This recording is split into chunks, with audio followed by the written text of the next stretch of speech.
பொள்ளாச்சி வழக்கில் சொன்னதை செய்துள்ளோம். முதலமைச்சர் மு க ஸ்டாலின் பேச்சு. பொள்ளாச்சி வழக்கில் திமுக அரசுக்கோ ஸ்டாலினுக்கோ என்ன பங்கு இருக்கிறது? எடப்பாடி பழனிசாமி கேள்வி.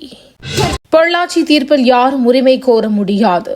திருமாவளவன் பேச்சு. இளைஞர்களின் வேலை வாய்ப்புக்கு திராவிட மாடல் அரசு என்றும் துணை நிற்கும். உதயநிதி உறுதி. ஜனநாயக பொறுப்பிற்காக தாவேக முதன்மை சக்தியாக களத்தில் நிற்கும். விஜய் கருத்து. தமிழகத்தில் 10ஆம் வகுப்பு பொதுத் தேர்வு முடிவு 16ஆம் தேதி வெளியீடு. டாஸ்மாக் முறைகேடு வழக்கு தமிழக அரசு பதிலளிக்க சென்னை உயர்நீதிமன்றம் உத்தரவு. சென்னை மாநகராட்சியில் 1.80 லட்சம் திறனாய்கள். சென்னை மாநகராட்சி அறிவிப்பு. ஆகமம் இல்லாத கோயில்களை அடையாளம் காண வேண்டும். தமிழக அரசுக்கு உச்சநீதிமன்றம் உத்தரவு. ஸ்ரீஹரிகோட்டாவில் 3985 கோடியில் 3வது ராக்கெட் ஏவுதளம்.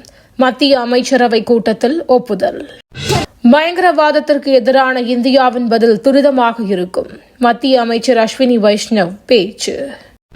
டோங்கோ தீவில் பயங்கர நிலநடுக்கம். ரிக்டர் அளவில் 6 பதிவு. காசாவில் இஸ்ரேல் நடத்திய தாக்குதல். 22 குழந்தைகள் உட்பட 48 பேர் உயிரிழப்பு. கோலி ரோஹித் A+ கிரேடு ஒப்பந்தத்தில் தொடர்வார்கள்.